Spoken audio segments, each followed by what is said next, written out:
On the morning of September 11th, 1978, 32-year-old 𝙠𝙪𝙧𝙣 wakes up his 21-year-old girlfriend, Charlene Williams, and tells her that today is the day to make his fantasies a reality. He had this idea that he wanted to kidnap young girls because he was very unhappy with her. He was telling her she didn't have anything to offer him, and so he was getting her in a position to be able to go shopping for young women.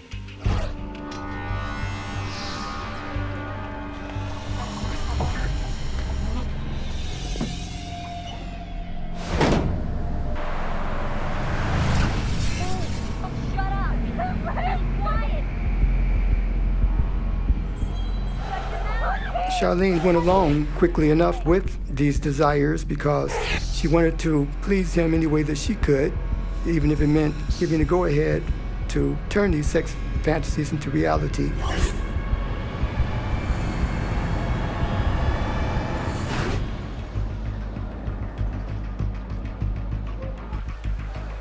Later that same day,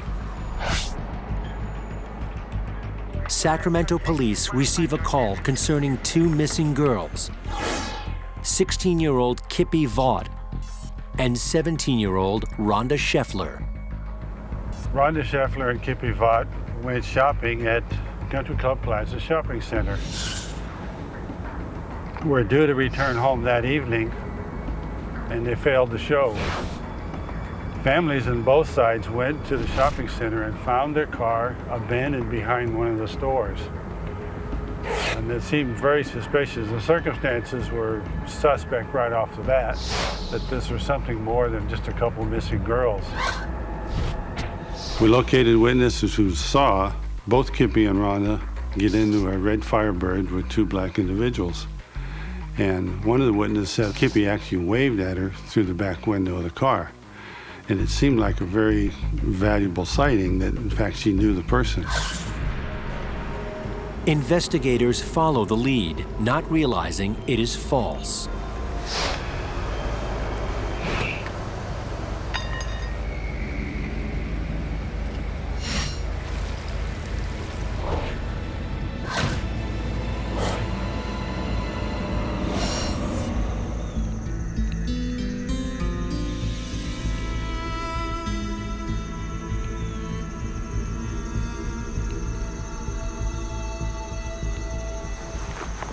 Two days after 𝐻𝐿𝐵 �10�10 and Rhonda Scheffler are reported missing, a migrant worker finds their bodies in a meadow 20 miles southeast of Sacramento. An autopsy reveals both girls were raped, then bludgeoned and shot to death. The brutality of the crimes does not go unnoticed by the public. This particular case was a very high-profile case of the two young girls abducted in broad daylight in the shopping center. So we had a lot of leads. But our main lead was this red Pontiac Firebird. And there still were things that just didn't seem right about it. Sounded very interesting in the beginning, but it was a dead end. The case goes cold. Meanwhile, 𝙠𝙪𝙧𝙣's appetite for rape and murder has just begun. Gerald is definitely the quintessential sexual sadist and sociopath. He derived great pleasure out of inflicting pain upon others. Once he was able to achieve that, he wanted this victim out of his system right then and there so he could move on to someone else. Charlene was initially shocked after the first victims, but she was too caught up in the whole process to do anything but continue to cooperate with Gerald, fearful that as easily as Gerald was able to kill his first victims, he could kill her whenever he wanted. A few weeks after the murders, 𝙠𝙪𝙧𝙣 and Charlene Williams decide to marry. They visit Gerald's 14-year-old daughter at his mother's house in Chico, California, to tell her the good news. Gerald began molesting his daughter when she was 6 years of age. He was abused as a child and grew up to abuse his own child. Often you'll find that people who are abusers were abused themselves.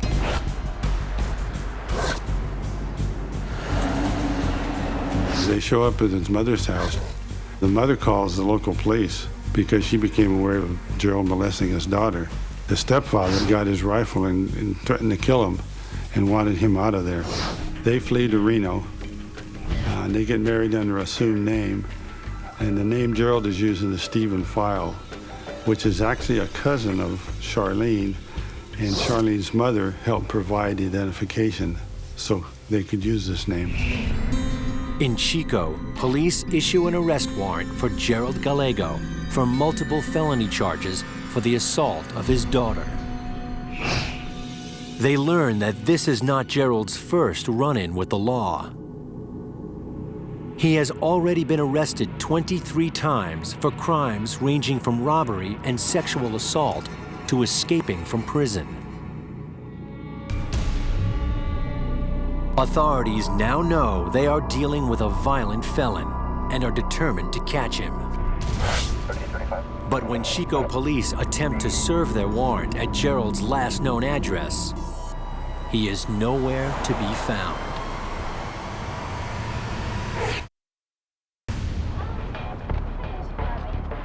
Police in Sacramento, California work the homicide of 2 teenage girls who disappeared from a mall parking lot. Both were raped, beaten with a blunt object, and shot in the head before being dumped in a field. We had a lot of information coming in from the public, and so there was a lot of leads we were running down. They were basically dead ends. And the case kind of just remained there as a cold case for a while.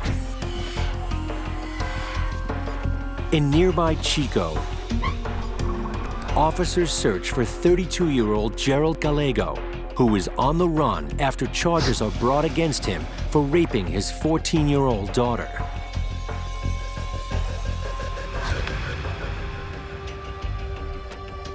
Gerald is no stranger to crime.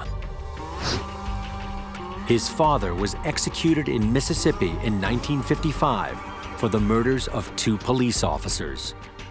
At one point, he made the comment that he could feel his father in him.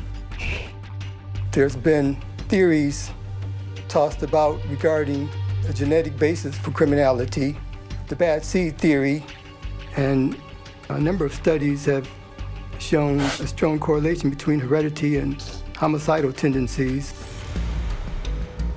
Gerald is a serial womanizer who regularly threatens and abuses the women in his life.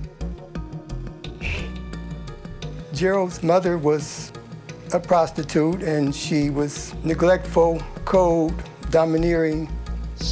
He gained a hatred toward women that resulted in his mistreatment of women over the years and his sexual fantasies that he developed over time.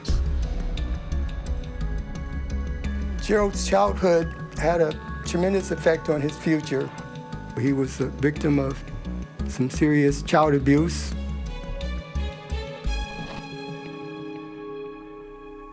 "31-year-old Gerald Gallego meets Charlene Williams in September of 1977, just a few weeks shy of her 21st birthday, at the Black Stallion Card Room in Sacramento.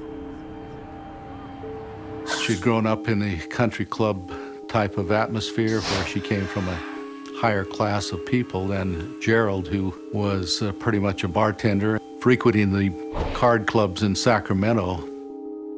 She was really different night and day from Gerald. She was well educated. She made her way through life and able to please people. So she's very small and petite compared to this fellow who perceived himself as being a real macho type of a person. He was what I call a chest beater. She had a wild streak in her, and she wanted more. She hoped to escape the boredom and constraints of suburbia. She was looking for a way out. In Gerald, she found this bad boy image appealing to her. Within a few weeks after meeting, Gerald moves into Charlene's apartment and quickly becomes controlling and abusive. Gerald was that kind of person, and he was very good at manipulating females. The two begin using drugs. Substance abuse played a big role in the relationship between Charlene and Gerald, in the sense that they had a shared goal of getting high. The relationship soon sours, compounded by the fact that Gerald is impotent.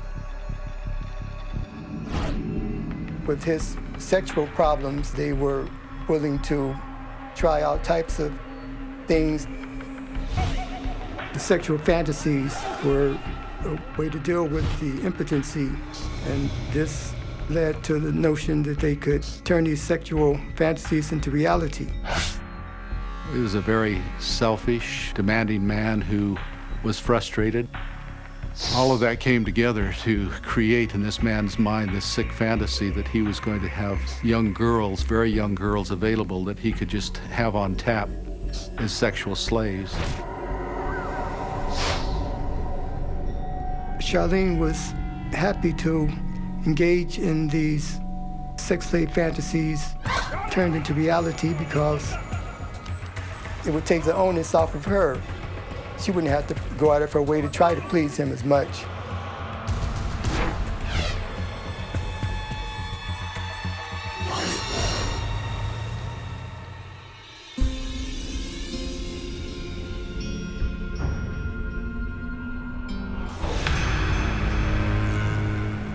The warrant for the sexual abuse of Gerald's daughter is still active, but California authorities have no idea that Gerald 𝐤𝐤𝐜𝐤𝐿 is living in nearby Nevada as Stephen Robert File.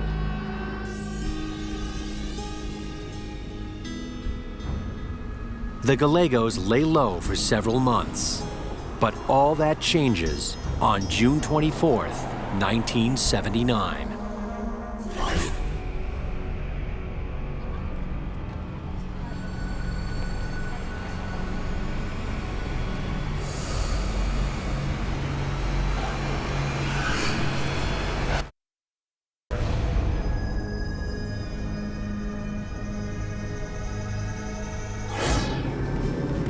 In the summer of 1979,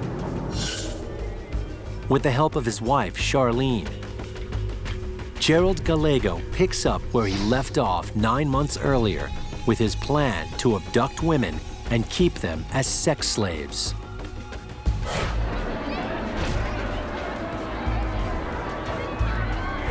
On June 24th, Charlene approaches 14-year-old Brenda Lynn Judd and 13-year-old Sandra K. Colley at the Washoe County Fair and asks them if they want to make money distributing flyers. The girls say yes and follow her to the van.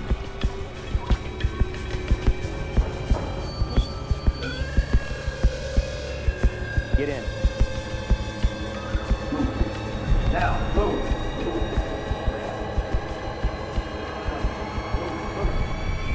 Charlene acted as the bait to lure these unsuspecting victims. Gerald wanted his victims young because they were a reflection of his daughter that he molested for years. Once he could no longer do that, he turned to other young women that mirrored his daughter. He had this idea that he wanted to kidnap young girls because he was very unhappy with her, telling her that she was very bad in bed. He used Charlene to contact these young ladies and bring them back to the van, and when they got back to the van, Gerald took over. That afternoon, relatives of Brenda Judd and Sandra Colley contact police when the girls never return from the fair. Charlene drives up Route 395 into California, some 25 miles northwest of Reno.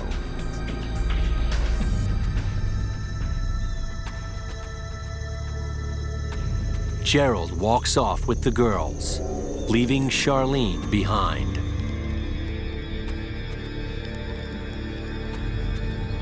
Help me out. Put the stuff in the back. Come on. Hurry up. Move over. Move. What's the matter with you? I don't believe you. Crying.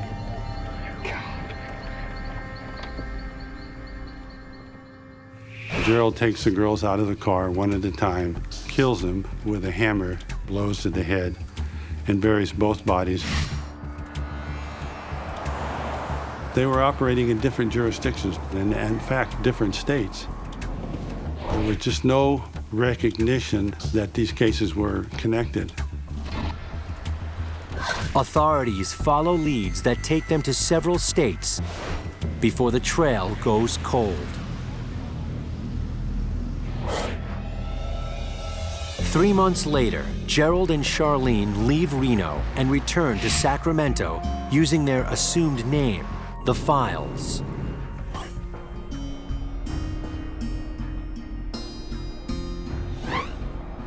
After the murders were committed, Gerald and Charlene led as normal life as they could under the circumstances, but Gerald is addicted to killing, and for most serial killers, there is often no stopping the killer until the killer is either caught or killed.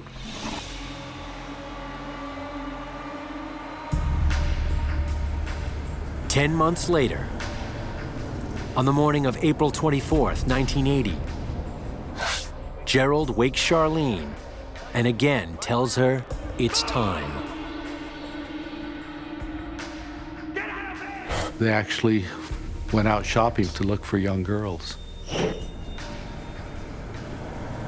They spent a good part of a morning at various places. They first went to one mall in Sacramento, and then they moved on to a school.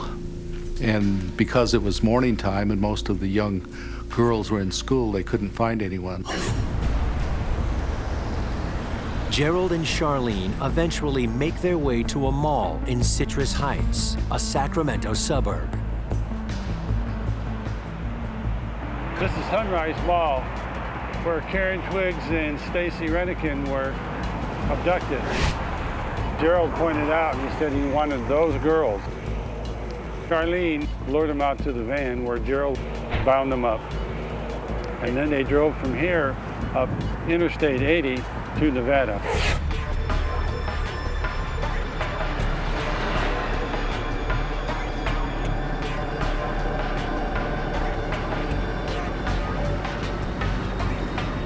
While she was driving, he was in the back raping these girls. When her daughter never returns home, Karen's mother reports her and Stacy missing to the Sacramento Police Department. Karen Twiggs and Stacy Redigan were a couple of young girls who had a reputation for being runaways and often did run away. So there was not an intense investigation going on. They were simply missing persons. Their journey comes to an end in Limerick Canyon. Gerald untied one of the girls and went off with her, and then in a short period of time came back and untied the second girl and took her. He had had the hammer with him.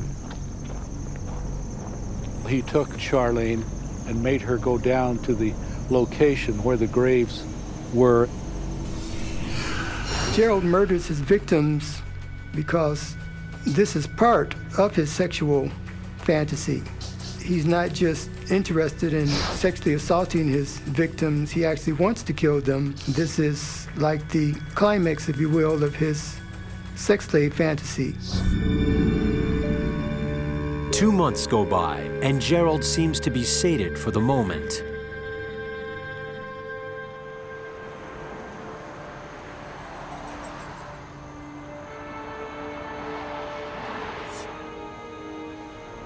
In June, Gerald and a newly pregnant Charlene drive to Oregon for vacation. Along the way, they spot another expectant mother on the side of the road.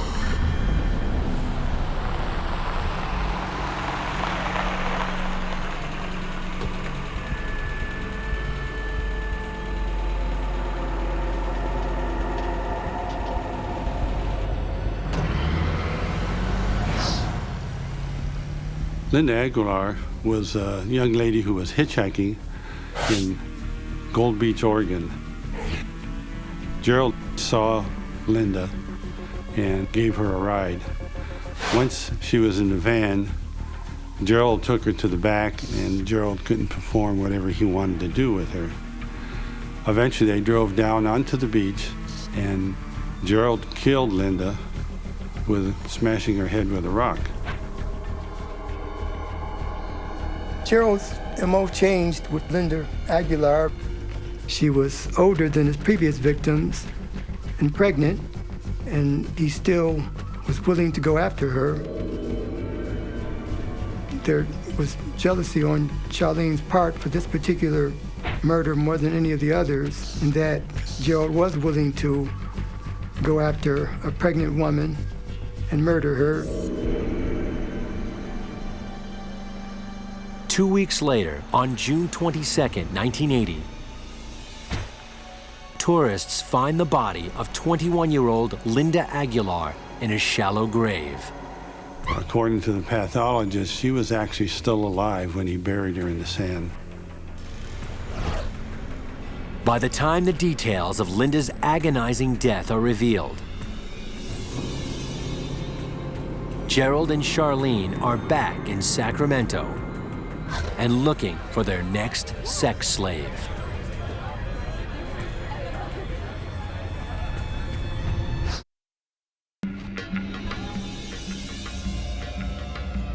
After committing 7 murders in less than 2 years, Gerald and Charlene Gallego remain under the authorities' radar.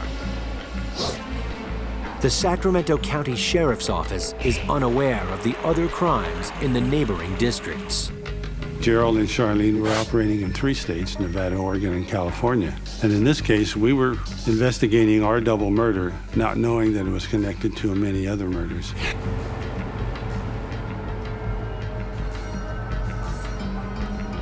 On July 16, 1980, after spending the day fishing, Gerald and Charlene go to the Sail Inn in West Sacramento. 34-year-old mother of 2, Virginia Mokel, is a favorite of the regulars at the Sail Inn. Charlene engages her in conversation.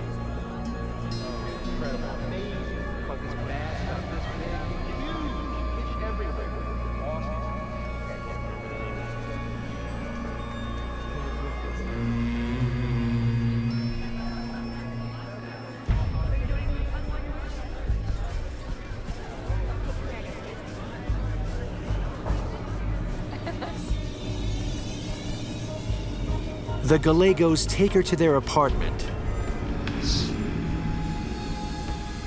where Gerald repeatedly rapes her.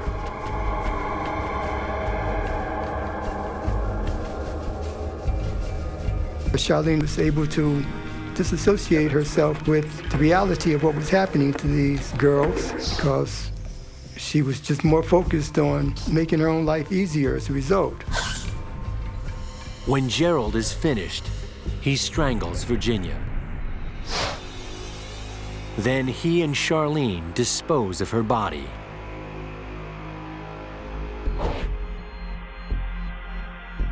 Unfortunately for the Gallegos, Virginia's disappearance does not go unnoticed.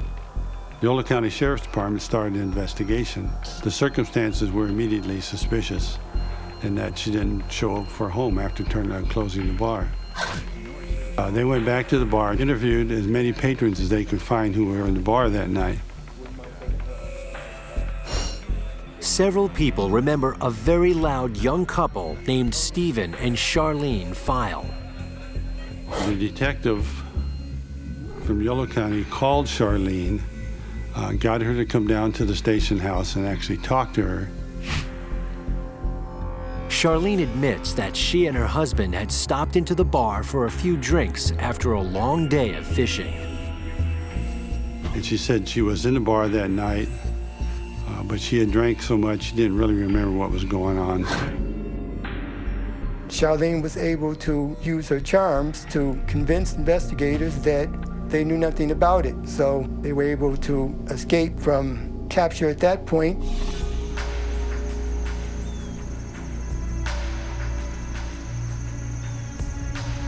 On July 27th, the bodies of Karen Twiggs and Stacy Redican, the girls who went missing from the Sunrise Mall 3 months earlier, are found in Limerick Canyon.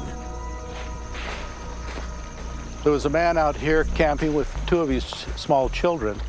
While they were running around, one of them discovered like a foot bone that was protruding from the ground. And it was then that they discovered the bodies. And the sheriff's office came out and called in the Nevada Division of Investigation. Both of the victims were bound with their arms behind their backs. During the autopsy, it was determined that both of these victims had been bludgeoned to death. From there, it was a matter of going to Sacramento and doing backgrounds on the girls and trying to develop any information that we could. Marriage records under 𝙩𝙪𝙧𝙣. Nevada investigators are unaware of the connection between their victims and the others in the surrounding area. In Sacramento, police get a break in the Virginia 𝐼𝐤𝐞𝐝 case when her body is found on October 2nd, 10 weeks after she disappeared. She was found in an area along the Sacramento River. She'd been strangled. Her arms are bound with fishing line. The detective remembered the only people in the bar who would have been using fishing line that night was this Charlene and Stephen File.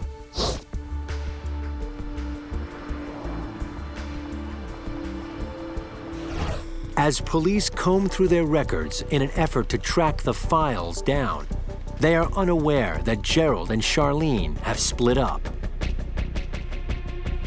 Charlene has sold the van and moved back in with her parents, while Gerald lives in a number of different apartments and motels. But when Gerald gets the urge, he knows who to call. Charlene was far too tied up into this to just walk away. That wasn't an option, to just walk away from Gerald and just go about her life, or to report him to the authorities without implicating herself. On November 1st, Gerald and a still pregnant Charlene head out in search of another sex slave. They were just driving around, and just by chance, Mary Beth Sowers and Craig Miller were leaving a restaurant there. They were college sweethearts, planning to marry the next year. Gerald really is losing control. He's willing to go after whomever he wishes without regard to the consequences.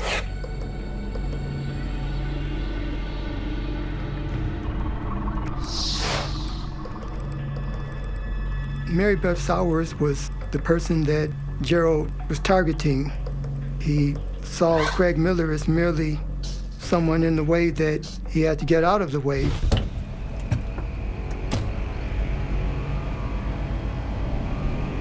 What do you do? What, Just go. But what are you going to do? Move!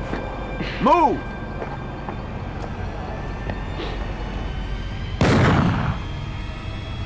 Oh my God!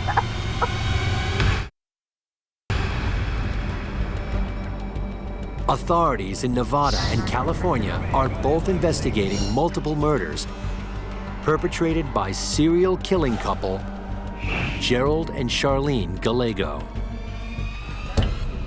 The 𝐤𝐤𝐜𝐤𝐜's latest victims are Craig Miller and Mary Beth Sowers. What are you going to do? Move!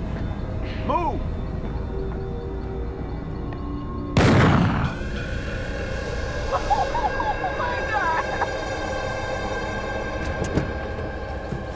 After killing Craig, Gerald sexually assaults Mary Beth Sowers for the next several hours before Charlene drives to a secluded area where Mary Beth then meets the same fate as her fiancé.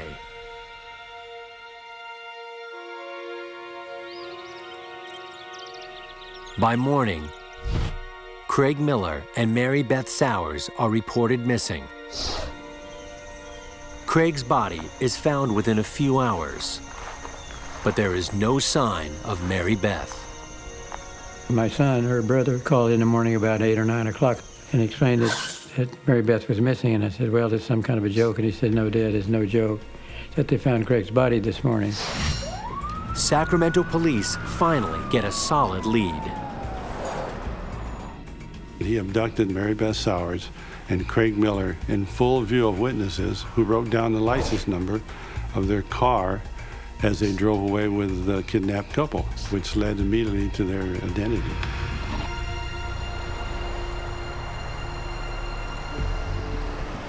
Police run the license plate number and show up at Charlene's parents' house later that morning. Charlene tells them the car was stolen. She was so convincing. The detective there was unable to feel that there was any reason for suspicion. As soon as the detective leaves, Charlene informs Gerald, and that's when they make a run for it.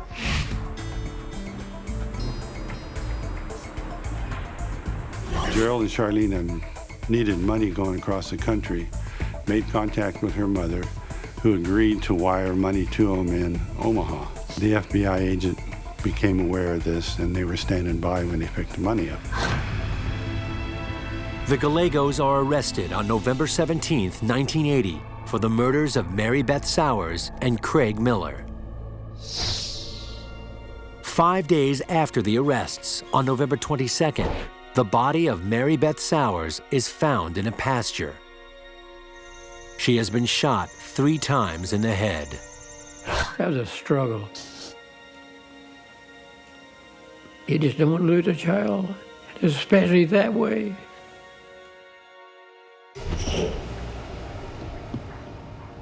Even after they are arrested, Gerald continues to manipulate Charlene. He was in one facility and she was in a women's facility in Sacramento County, and they would correspond by letters. He would write letters to her about how he was going to protect her and he loved her and a lot of stuff like that. At the same time, he was writing letters to people outside the jail saying that if she opened her mouth, he was going to take her down with him. While in custody, Charlene gives birth to a son on January 17, 1981. Her parents are given custody of the baby. But as time passes, Gerald loses his hold over Charlene. Facing a possible death sentence, she decides to save herself. Charlene agrees to a plea bargain. But the prosecution is unprepared for what Charlene tells them. She revealed there were 8 other murders that they had committed.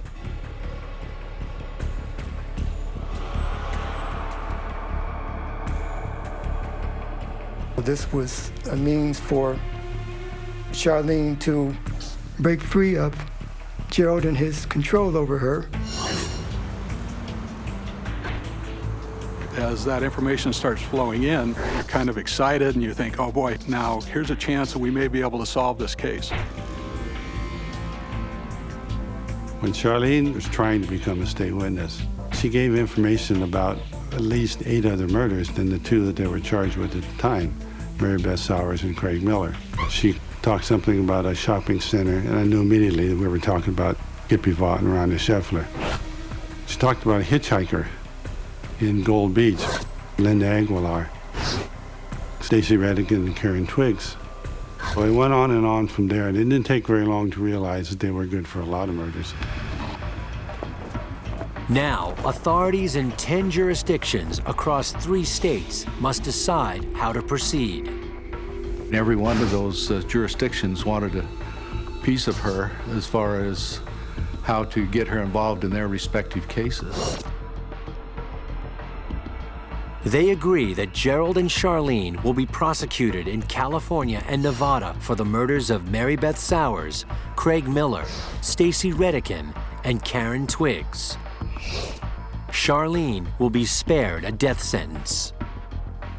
Charlene's sentence in this case was a collective agreement of all the 10 jurisdictions, 16 2/3 years. The agreement was for her to do every day of that without any early release or anything else.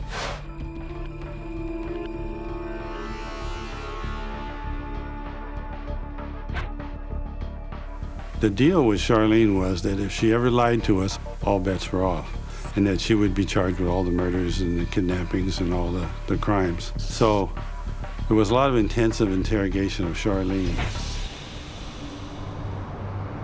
But Charlene doesn't just talk about the murders. We took Charlene back to all the places where an abduction took place, where a murder took place, a sex assault took place throughout Sacramento County, up to Oregon, throughout Nevada, and interviewed her on the spot. And she would point out exactly where things took place, and it would be videotaped. We were fishing and came from that direction, just to stop here. And Jerry's got the gun still right out there. It's all light. Okay. It's light. Then go back out this way and head up on the freeway, and then out down onto 50 and out to the Wood Hollow apartment.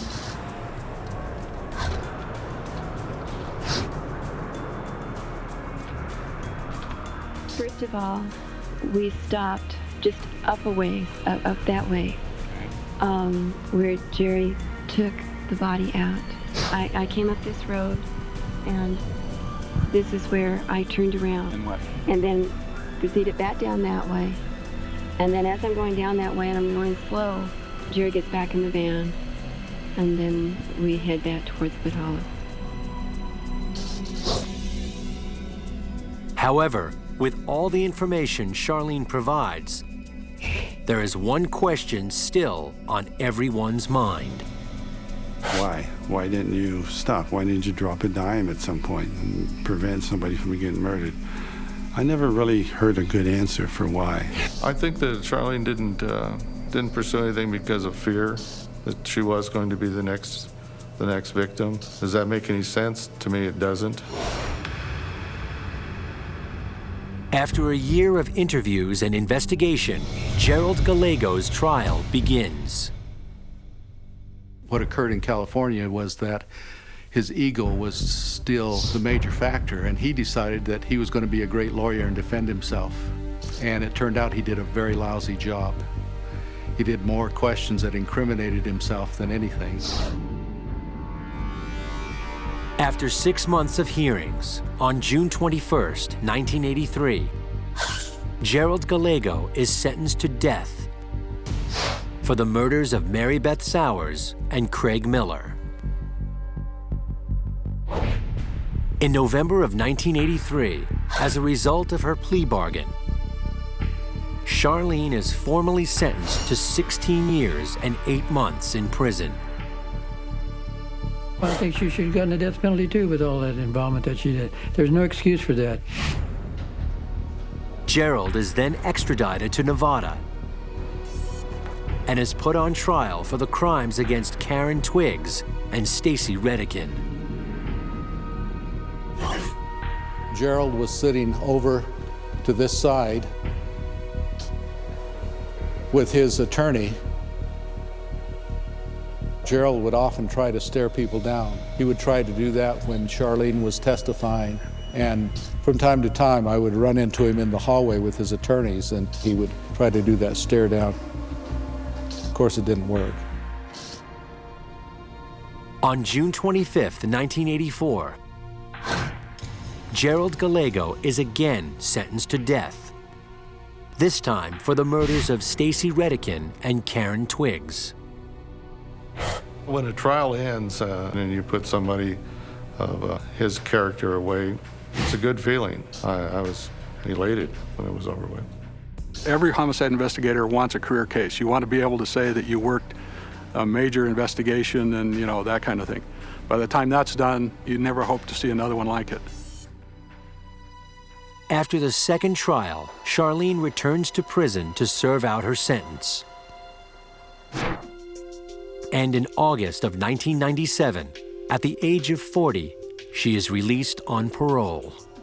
I would say that justice probably was not served. She only served less than 17 years for being a direct participant in 10 murders. I think that Charlene probably is not a threat to society at this stage of her life, but at the same time, I believe that she is the type of person that can be influenced easily by someone that has a strong personality. If that personality happens to be antisocial, and she's involved with such a person, then it certainly is possible that she could do the same type of thing, get involved in some murders. She shouldn't be out of prison, first of all, and she should be executed. More than 20 years after vanishing from the Washoe County Fair, the skeletal remains of Brenda Judd and Sandra Colley are unearthed in Lassen County, California. Up until that point, you're always hoping that they are going to be found. You hope that you're the one that finds them. It's always there.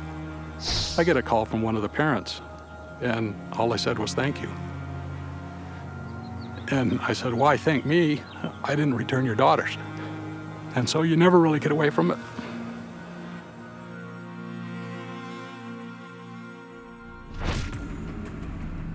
After managing to put off his execution for almost 2 decades, on July 18, 2002, at the age of 56, 𝙩𝙪𝙧𝙣 dies in prison from rectal cancer. Had he not died in prison, I'm sure he would still be there, living on death row. And I'm sure his appeals would be going on today.